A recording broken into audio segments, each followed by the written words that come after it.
안녕하세요. 서울 근교에 살고 있는 30대 돌싱녀입니다. 부모님이 일찍 돌아가시고 친자식처럼 아껴주신 이모와 20살 때까지 함께 살았어요. 그래도 부모님이 곁에 없다는 공허함은 어쩔 수가 없더라고요. 그래서였을까요?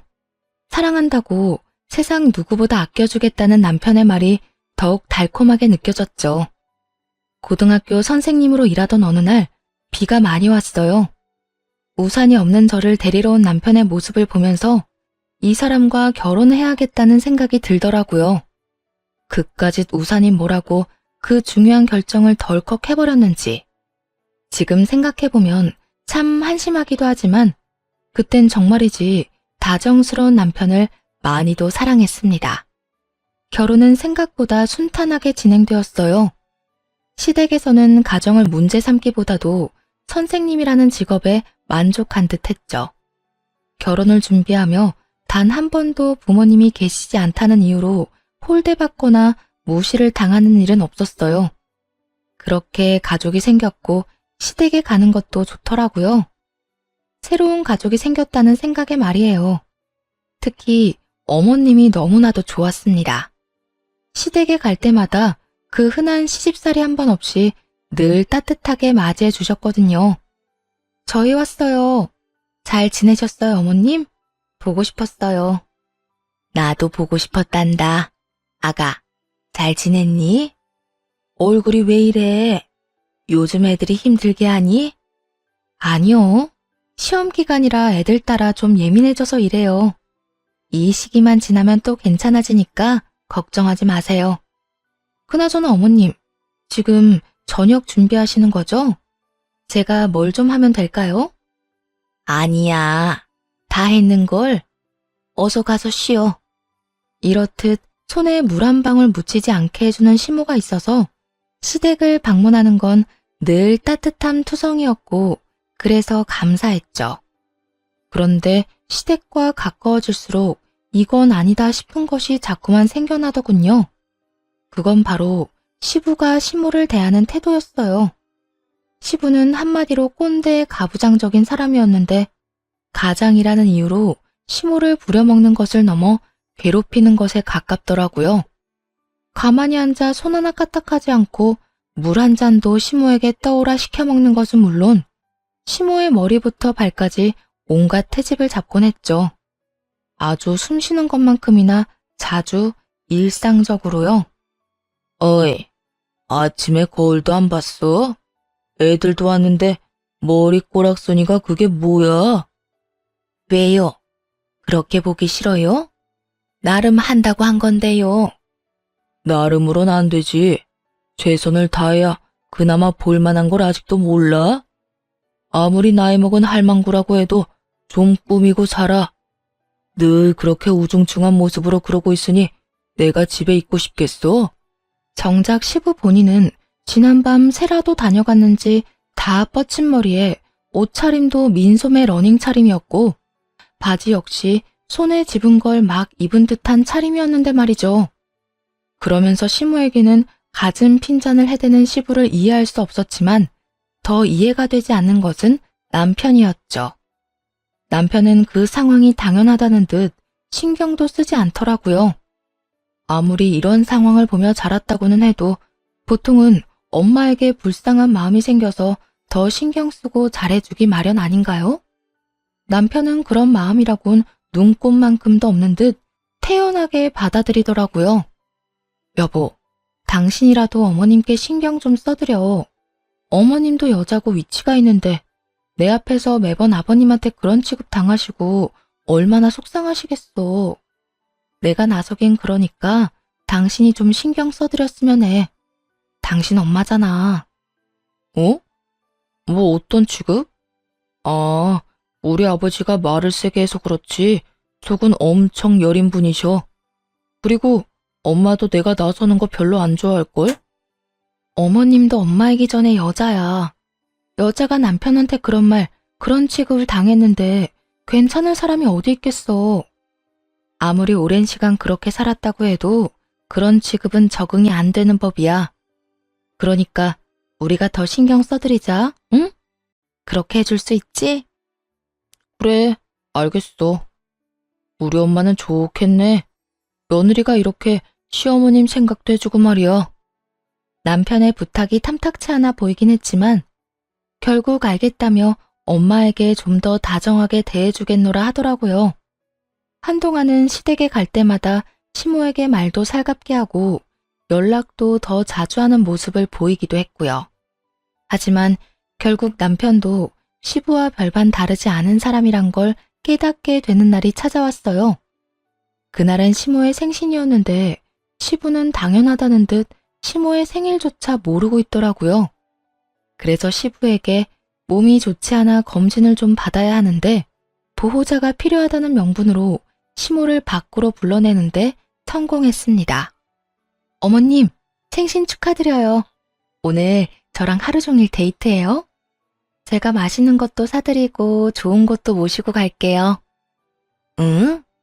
그게 무슨 말이니? 너 오늘 검진해야 해서 병원에 가야 한다고 하지 않았어? 거짓말이었죠. 그렇게 안 하면 아버님이 어머님 못 나가게 할 것 같아서 거짓말했어요. 그러니까 오늘은 집안 걱정은 하지 말고 저랑 데이트해요. 아니다. 그렇게까지 할 필요 없어. 지금이라도 난 집에 가는 게 좋을 것 같아. 제 아내 시모는 손사래를 치며 다시 집으로 돌아가려 하더라고요. 혹시나 시부가 알게 되면 저에게 불호령이라도 떨어질까 걱정하는 것이 분명해 보였어요. 이렇게 착한 시모를 시부는 왜 그렇게나 못살게 구는지 정말 이해가 되지 않더라고요. 그러면서도 이렇게 살고 있는 시모가 너무나도 불쌍해서 그 지옥 같은 시댁으로 돌려보내고 싶지 않았네요. 있는 힘을 다해 시모를 붙잡고 설득하기 시작했어요. 안 돼요. 오늘 어머님이랑 같이 가려고 비싼 돈 주고 식당도 예약하고 영화 예매도 해놓고 마사지 예약도 다 해놓은걸요. 어머님, 지금 가시면 예약금 다 날려야 해요. 아깝지 않으세요? 그렇긴 한데 너한테 미안해서 그렇지. 내 생일이 뭐라고 일도 못하고 돈은 돈대로 쓰고. 에이, 어머님 생신인데 그런 말이 어디 있어요. 당연히 축하받아야 마땅한 날이고 그런 날 함께 할 수 있어서 기쁜걸요? 그리고 저 돈 잘 벌어요, 어머님. 방학이라 일에 지장을 받는 것도 아니고요. 그러니까 오늘은 일단 저랑 놀아요, 어머님. 처음에는 정말 이래도 되나 고민하던 시모는 이내 사춘기 소녀처럼 설렘이 가득한 얼굴로 함께하기 시작했어요.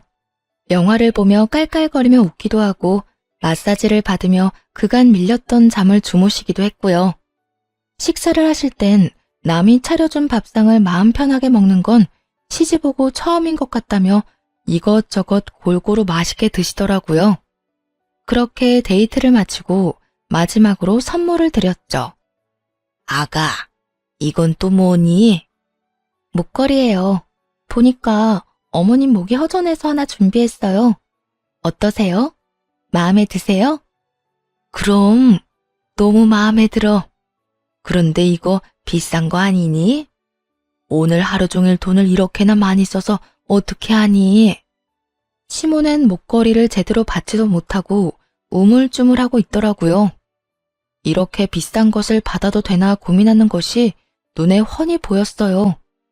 어머님, 이런 대우도 그렇고 이 정도 선물 역시 당연히 받으셔도 돼요. 제가 하루가 멀다고 이런 데 모시고 오는 것도 아니고 매일같이 이런 선물 사다 드리는 것도 아니잖아요. 그러니까 걱정 그만하시고 받으세요. 저 돈 꽤 번다니까요. 이 정도 쓴다고 해서 큰일 안 나요. 그렇게 시모의 손에 목걸이를 꼭 쥐어드렸고 결국 시모의 눈에선 눈물이 왈칵 쏟아지더군요. 이까짓 게 다 뭐라고 어린아이처럼 우는 시모를 보는데 참 마음이 좋지 않았네요. 다은아, 정말 고맙다 고마워. 지금 죽어도 여한이 없을 만큼 오늘 하루 너무 행복했어. 그리고 이 선물도 고마워. 내 살아 평생 이런 귀한 선물은 처음이란다. 내가 귀하게 간직하마. 어머님, 제가 앞으로 더 잘 모실게요. 그러니까 그만 우세요. 남들이 보면 제가 집이라도 한 채 사들인 줄 알겠어요. 농담이 아니고 지금은 집보다 이 목걸이가 더 좋구나.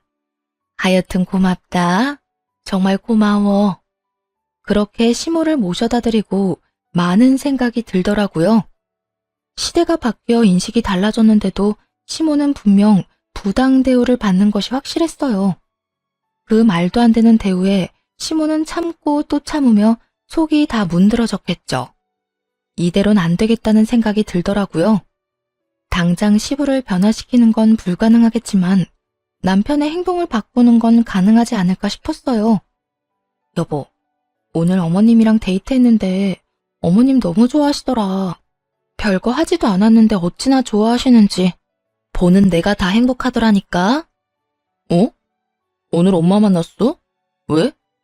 당신 몰랐어? 오늘 어머님 생신이잖아. 진짜 몰랐어? 당연히 엄마 생일 정도는 알 거라 생각했는데 남편은 전혀 몰랐던 눈치더라고요. 그 물음에 눈을 이리저리 피하며 다 기어들어가는 목소리로 변명을 하더군요. 그게 일이 바빠서 깜빡했어. 당신 혹시 어머님 생신 깜빡한 게 아니라 아예 못 외우고 있던 건 아니지? 지금 당신 눈치가 그런 것 같은데? 아니야. 그리고 그까지 생일이 뭐가 그렇게 중요한 날이라고 이 난리를 부리는 거야? 다들 있는 생일 그냥 넘길 수도 있는 거지. 더럽게 코를 후벼파며 정말 별일 아니라는 듯 답하는 남편을 보는데 순간적으로 화가 확 올라와 언성을 높였네요. 와, 진짜 당신이나 아버님이나 너무한다고 생각 안 해? 어떻게 된 사람들이 가족 일에 그렇게나 무심할 수가 있어. 당신 친엄마잖아. 다른 날도 아니고 생일 정도는 기억해야 하는 거 아니야? 말했잖아. 일이 바빠서 깜빡했다고. 한 사람이라도 챙겼으면 그만이지. 사람을 이렇게까지 몰아세워? 엄마 생일이 별거야? 남편이 도리어 저에게 큰 소리를 치더군요. 그 순간 남편의 모습에서 시부의 얼굴이 겹쳐 보였습니다. 시모에게 막대하던 시부의 모습, 자기 잘못은 전혀 모른 채 상황이 여의찮으면 상대방을 몰아세우며 화부터 내는 못난 모습이 말이죠. 내가 지금 우리 생일 안 챙긴다고 이 난리를 부리는 거야? 아니잖아. 오늘 어머님이 왜 그렇게 우시나 했더니 당신 보니까 그 이유를 알겠다. 늘 이런 식이었겠지. 자기 생일은 동네 잔치라도 열 기세로 여기저기 소문내기 바쁘면서 정작 당신 낳아준 어머님 생신은 언젠지도 모르고 그냥 그런 날처럼 지나갔겠지. 당신은 좀 다를 거라 생각했는데 당신이나 아버님이나 똑같구나. 무슨 말을 또 그렇게까지 해. 당신이 보고 자란 게 없어서 몰라서 그렇지. 옛날 사람들은 다 이러고 살아. 남편이랑 자식 챙기느라 자기 생일은 언제 지나가는지도 모른 채 그러고 산다고. 뭐? 지금 뭐라고 그랬어? 내가 뭐 어떻게 자라? 맞잖아. 사실 이모님이 당신 키워주시긴 했어도 이모는 이모지. 부모님은 아니잖아. 그래, 뭐 당신 말이 맞긴 한데 그렇게 말하니 새삼 상처가 되네. 그리고 뭘 모르는 건 당신 아니야? 내가 부모님이 돌아가셔 안 계시긴 해도 부모님이 멀쩡히 살아계시는 친구들도 없는 게 아니야. 그 어느 집도 아버님처럼 어머님 무시하는 집안은 보지도 못했고 자식이 부모님 생일을 잊고 지내는 게 평범하다고 하는 집안도 처음 봐 나는. 그렇잖아요. 자식들이 사는 게 바쁘다 보면 부모님 생신을 어쩌다 잊고 지나갈 순 있다고 생각합니다. 먹고 살기 힘든 세상이잖아요. 하지만 그렇다고 해서 잊고 사는 것이 당연한 것은 아니죠. 게다가 아예 기억할 생각조차 없다는 게 더 충격이었어요. 화가 나기도 했고요. 그래도 이 말이 틀렸다고 생각하지는 않았는지 남편은 급하게 말을 바꾸더라고요. 다른 집이 뭐가 그렇게 중요해? 우리는 이렇게 평생을 살아왔어. 그리고 당신은 그런 우리 집에 시집왔고. 그러니까 앞으로 엄마 일로 입대지 말고 뭘 바꿀 생각도 하지 마. 괜한 일 만들지 말라고. 그러니까 당신 말은 앞으로도 전혀 변할 마음조차 없다는 거네? 변할 이유가 없는데 내가 왜 변해야 해? 그리고 막말로 당신도 시어머니랑 거리 두고 지내면 편하잖아. 시부모님 생신 챙기고 잘 보이려고 노력하고 이런 거 다른 집은 귀찮아서 난리던데 당신은 왜 못해서 이 난리냐고. 당신이 한평생 외롭게 살았던 건 알겠는데 당신이 그렇게 잘한다고 해도 우리 엄마가 당신 엄마가 되진 않아. 그러니까 쓸데없는 짓 그만해. 남편의 말이 틀린 건 아니었지만 아픈 곳을 아무렇지도 않게 콕콕 찔러대는 모습이 참 밉더라고요. 변하려는 의지가 전혀 없는 모습이 실망스럽기도 했고요. 덕분에 내가 오늘 많은 걸 알게 됐네.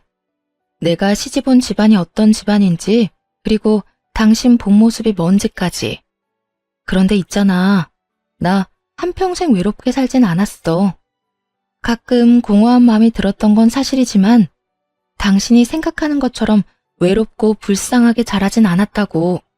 우리 이모가 충분히 큰 사랑 줬고 이모부가 다른 아빠들보다 더 딸바보처럼 날 대해줬어. 그러니까 앞으로 그딴 말 함부로 하지 마. 나 진짜 기분 나쁘니까. 그래, 그건 내가 실수했어. 그런데 그 전에 한 말은 무슨 뜻인데? 우리 집안이 어떤 집안이고 내 본 모습이 없던데? 정말 몰라서 묻는 건 아니지? 잘 생각해봐. 나보단 당신이 더 잘할 것 같은데? 남편은 찔리긴 했는지 언성을 높이며 화를 내더라고요. 당신, 지금 우리 집이랑 나 돌려가는 거지? 그런 거지?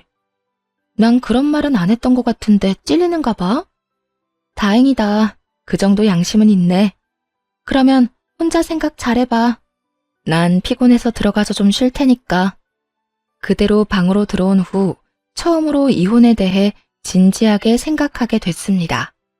당장이라도 이혼해버릴까 싶었지만 쉽게 내릴 결정이 아니었기에 진지하게 고민하고 또 고민했죠. 하지만 이런 고민이 헛짓거리가 될 만큼 이혼해야 할 만한 이유들이 자꾸 생겨나더라고요. 남편과 한바탕 하고 난 후 남편 놈이 시댁에다 뭐라고 말을 했는지 본격적인 시부의 시집살이가 시작되었습니다. 들어보니 네 시어머니한테 너무하다고 내 아들한테 그렇게 뭐라고 했다고 하던데, 그렇게 네 시모가 걱정이면 앞으로 네가 내 수발을 들면 되겠구나. 이 말과 함께 시작된 시집살이는 정말 더럽고 치사하더라고요. 음식 간이 안 맞는다며 반찬 투정을 하는 것을 시작으로 하루가 멀다 하고 연락해서 괜한 트집을 잡기 일쑤였죠. 말문이 막히면 일단 호통부터 치는 것도 물론이었고 갖가지 방법으로 괴롭혔어요. 그렇지 않아도 이혼하고 싶은 마음이었는데 아주 기름을 붓는 행위였죠. 하지만 이건 아무것도 아니었네요. 이혼을 결심한 결정적인 사건이 따로 있었으니까요. 그날은 학교에 있는데 시부에게 전화가 왔습니다. 다급한 목소리로 빨리 집으로 좀 오라는 거예요. 그런데 그렇게 급하게 찾는 이유가 정말 가관도 아니더군요. 오늘도 집에 좀 오거라. 내가 기관지가 좋지 않아서 이불 빨래를 자주 해야 하는데 네가 네 시어머니 고생하는 것이 싫다고 하니 어쩌겠느냐. 네가 와서 해야지. 무슨 시댁 전용 한여쯤이라고 생각하는 건지 부려먹는 것에 주저함이 조금 더 없는 목소리더군요. 오늘 못 가요. 일이 좀 있어서요. 그러면 내 이불 빨래는 어쩌란 말이야? 늦더라도 와서 빨래는 하고 가거라.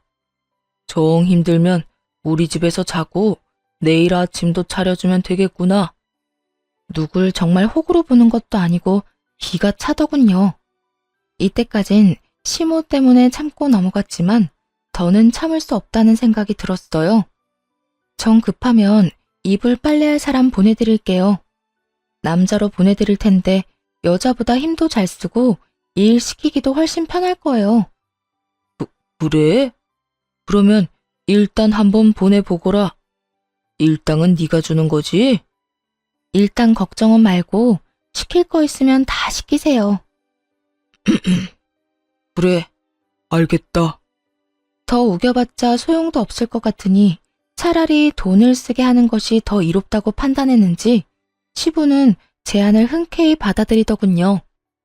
시부와 약속한 대로 시댁으로 남자를 보내주었고 그날 저녁 화가 잔뜩 난 시부의 전화가 왔네요. 너 지금 이게 뭐 하는 짓이야? 보내준다던 일할 남자가 내 아들이었던 게야? 감히 어떻게 이딴 짓거리를 해? 네, 맞습니다. 숨 쉬는 값도 못하고 사는 남편놈을 시댁으로 보낸 거죠. 그리고 시부는 생각지도 못한 상황에 길길이 날뛰었고요. 약이 단단히 오른 시부의 목소리를 듣는데 통쾌한 기분마저 들더라고요.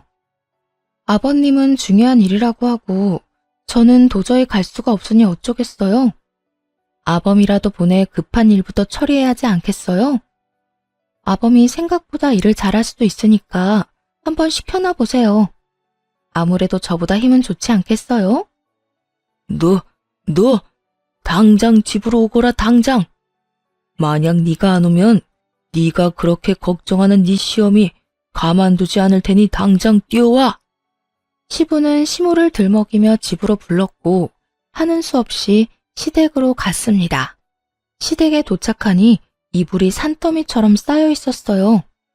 시모는 안절부절 못하고 있었고 남편놈은 시부 옆에 딱 붙어 앉아 얄밉게 굴고 있었죠.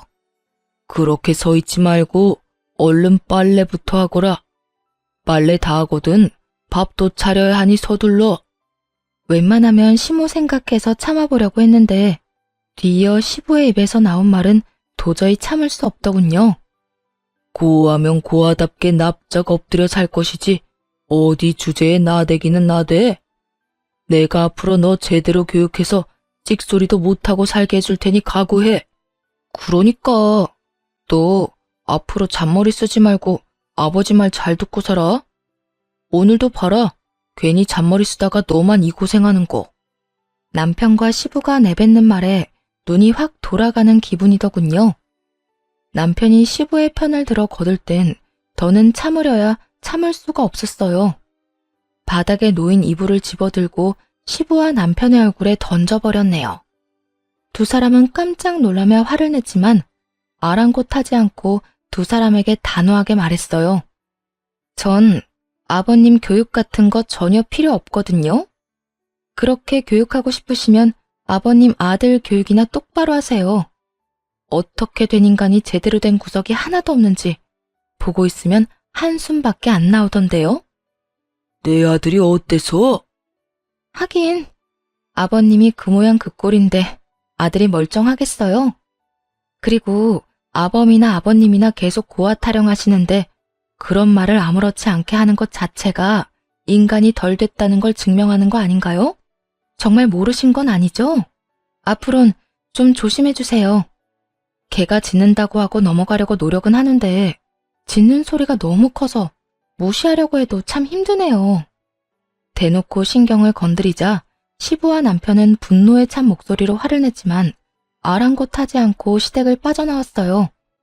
어차피 좋은 말이 나올 일은 없었고 기분 나쁜 말만 들릴 게 뻔하니 시간 낭비하고 싶지 않았거든요. 집에 돌아와 화를 삭히고 있는데 씩씩대며 남편이 뒤따라 들어오더군요. 당신 진짜 미쳤어? 아버지 앞에서 말버릇이 그게 뭐야? 오는 말이 고와야 가는 말이 고운 거 몰라? 오는 말이 그따윈데 가는 말이 비단결일 거라 생각했어? 꿈도 야무지다 진짜. 아무리 그래도 개 짖는 소리는 아니지. 어떻게 그런 말 할 수가 있어? 그러는 당신 아버지는 고아가 뭐고 어쩌고 저쩌고 해? 저번에 당신도 나한테 비슷한 말 했잖아. 아버님도 할 말 없으니까 남의 아픈 상처나 쿡쿡 찌르잖아. 어쩌면 그렇게나 똑같아? 닮을 게 없어서 그딴 것만 닮냐고. 당신도 나한테 실망했겠지만 나도 당신한테 실망했어.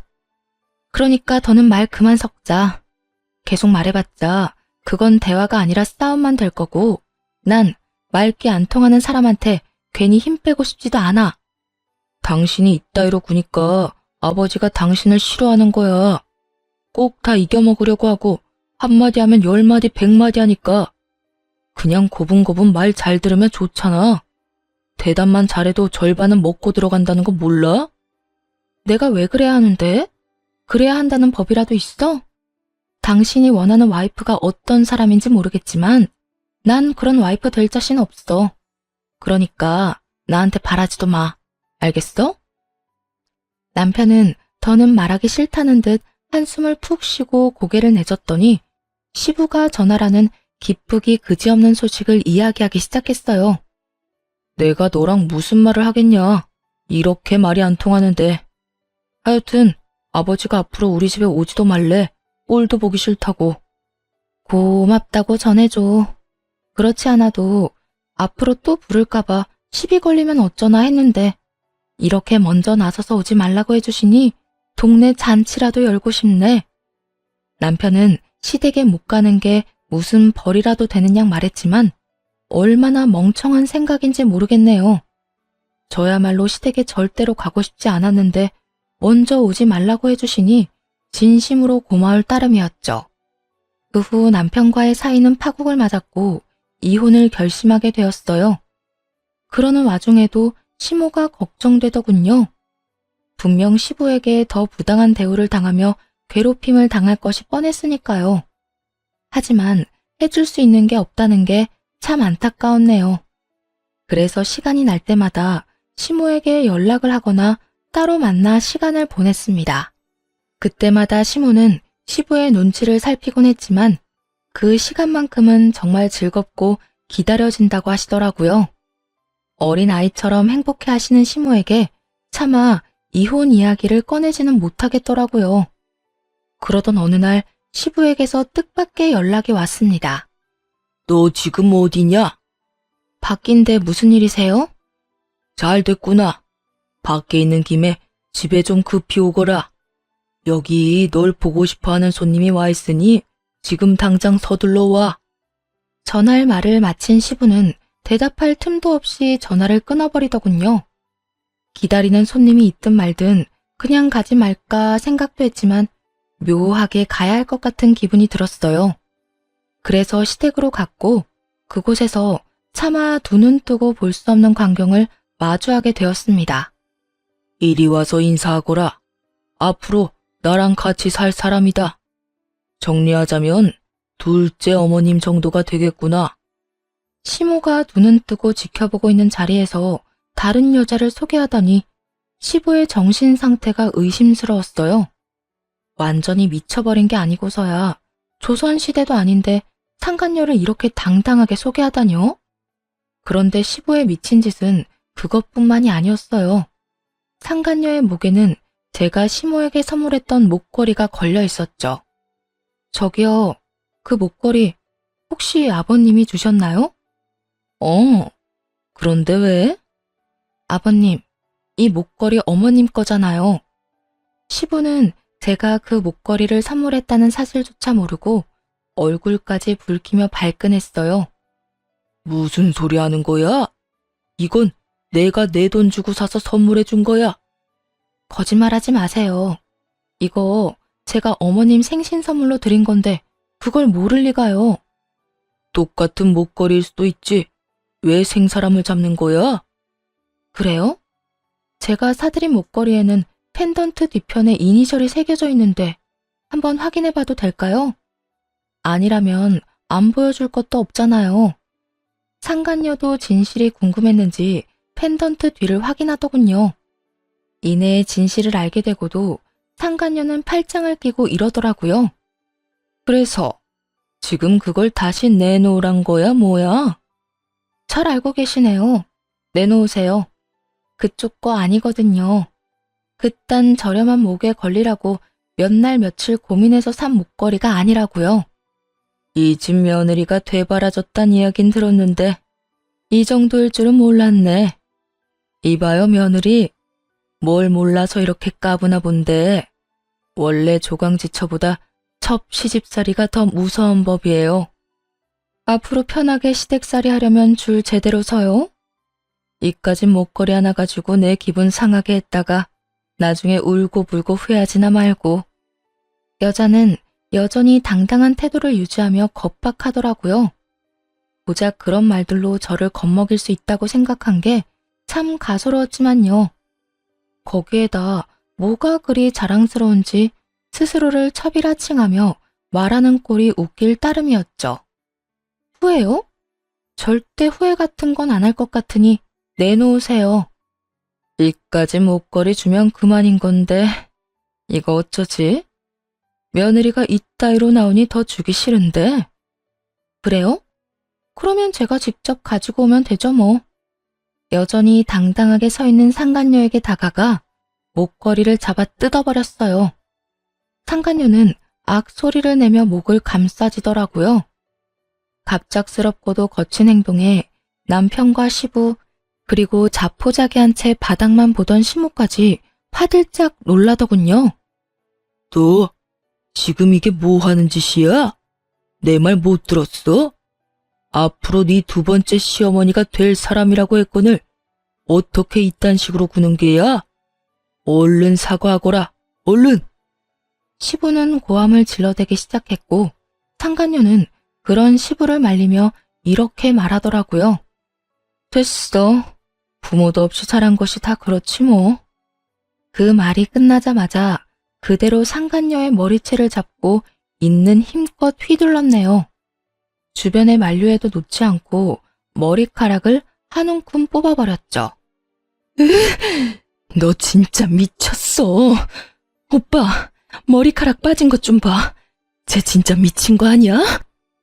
너 진짜 이게 뭐 하는 짓이야?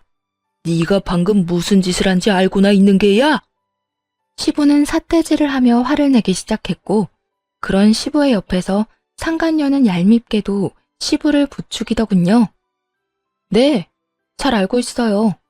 얼굴에 철판 깐 첩, 정신교육 좀 시켜줬잖아요.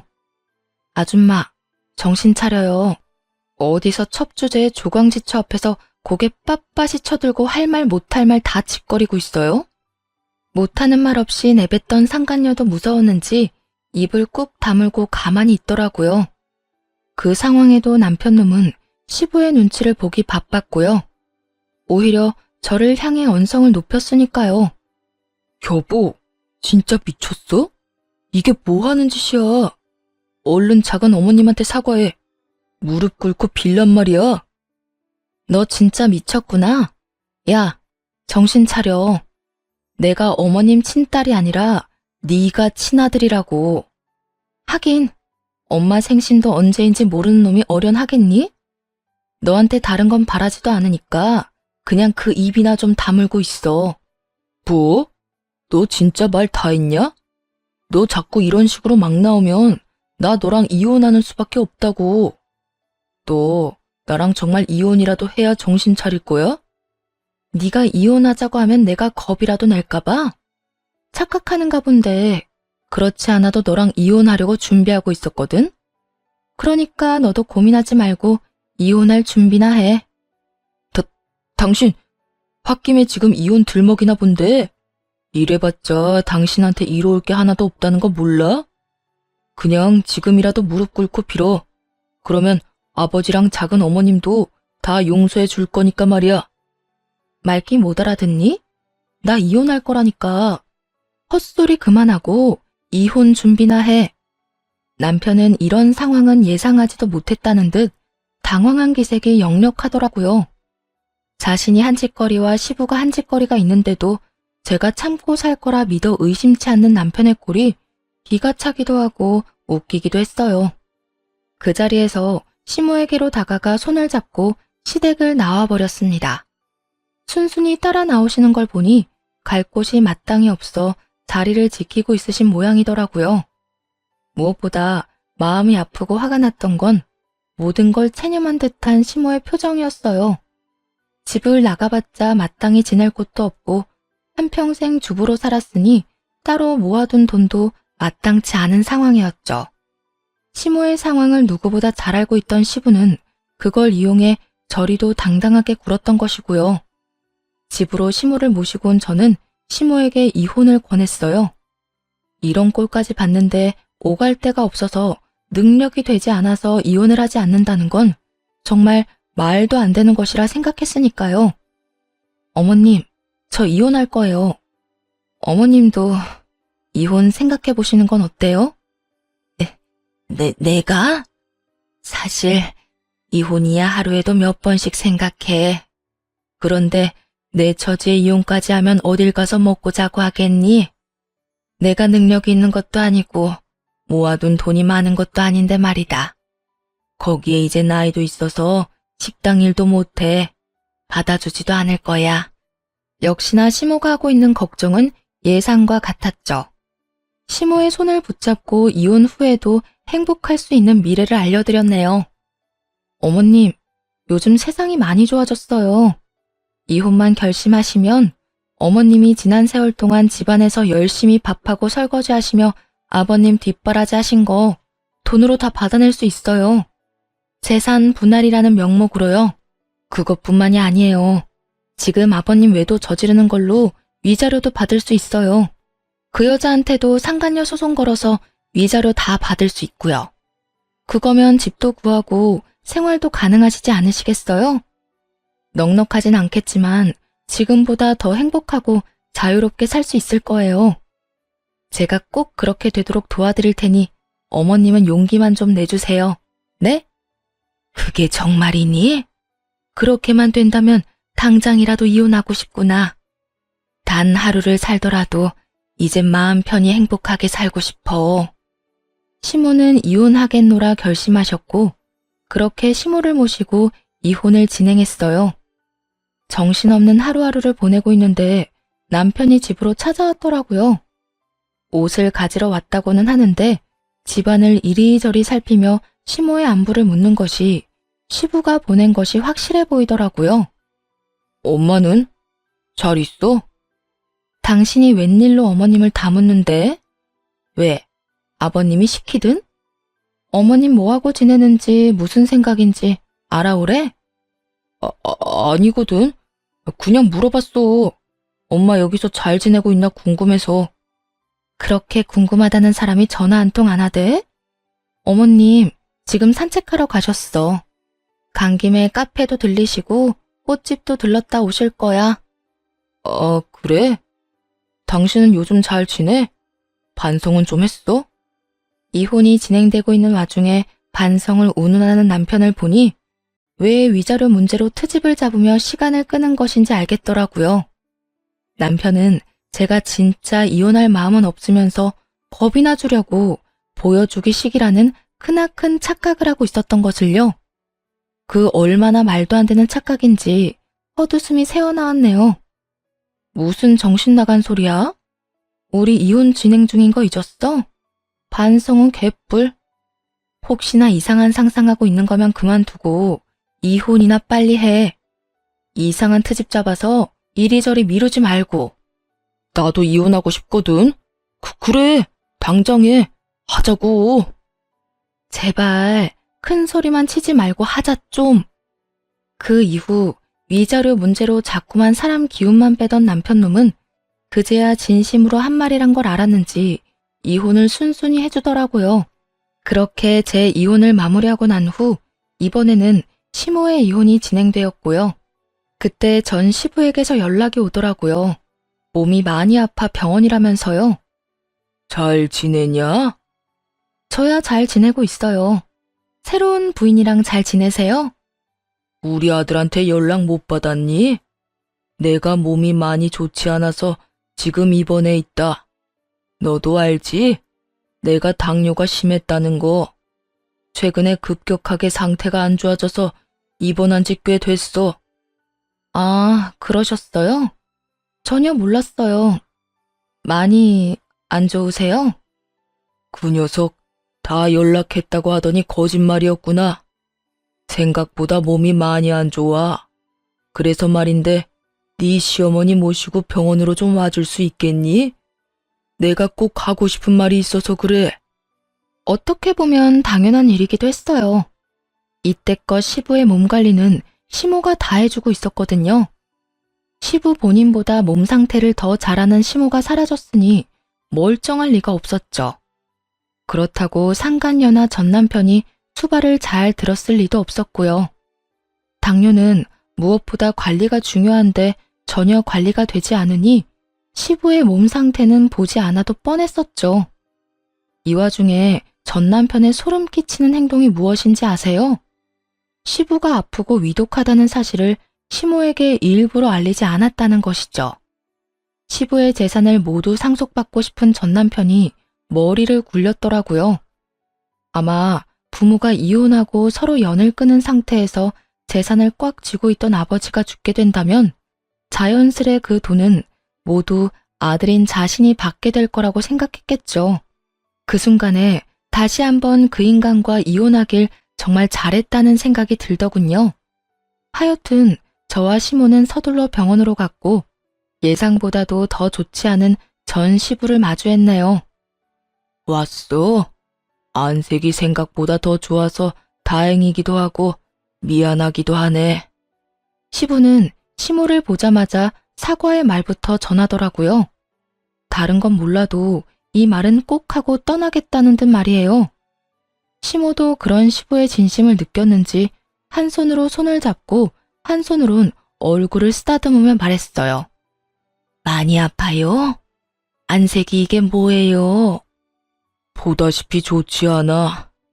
자네, 나랑 사는 동안 고생했어. 그리고 내가 미안했어. 이 말을 꼭 하고 싶어서 내가 자네를 계속 기다렸다네.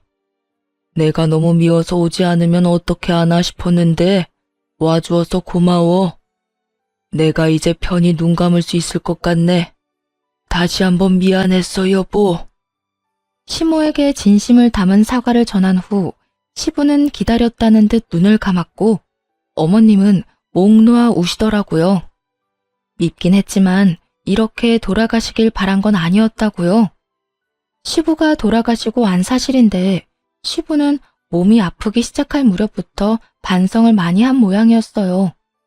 시모가 떠난 후 괜찮았던 합병증들이 생기기 시작하고 심혈관계 질환도 급격하게 나빠졌으니 전처 생각이 절로 나며 자신이 심했다 싶었던 것이었죠.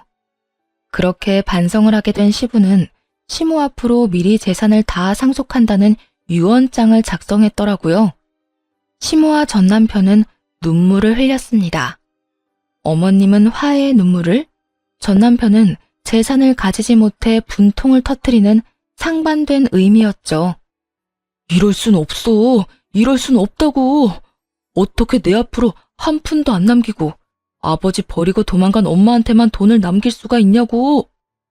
유언장 내용을 한 전 남편은 장례식장인 것도 잊었는지 행패를 부리기 시작하더군요. 그 꼴이 얼마나 한심한지 할 수만 있다면 눈에서 보이지 않는 곳으로 치워버리고 싶더라고요. 뿌린 대로 거둔다는 말 몰라? 그러게 재산을 물려받고 싶었으면 아버님이 그렇게 되기 전에 약이라도 좀 챙겨드리지 그랬어. 너나 그 여자나 그 속이 오죽 훤히 보였으면 잘못이란 모르던 아버님이 눈물까지 쏟으며 반성이란 걸 다 하셨을까? 당신은 그걸 보면서도 전혀 느끼는 바가 없지? 느끼기는 개뿔. 내가 뭘 그렇게까지 잘못했는데? 난 말이야, 당신한테 우리 아버지처럼 군 적 단 한 번도 없다고. 그건 당신 생각이고. 아, 제발 좀 그만하자. 여기 당신 아버지 장례식장이야. 가시는 길 잘 보내드려도 모자랄 판국에 꼭 여기에서까지 이 난리를 부려야겠어? 이 말에 전 남편은 더욱 발악을 하며 시모를 향해 고함을 질러대기 시작했어요. 내가 오죽하면 장례식장에서 이러겠냐? 엄마, 그 재산 혼자 다 꿀꺽할 건 아니지? 나 엄마 하나밖에 없는 자식이야. 나한테도 좀 달라고.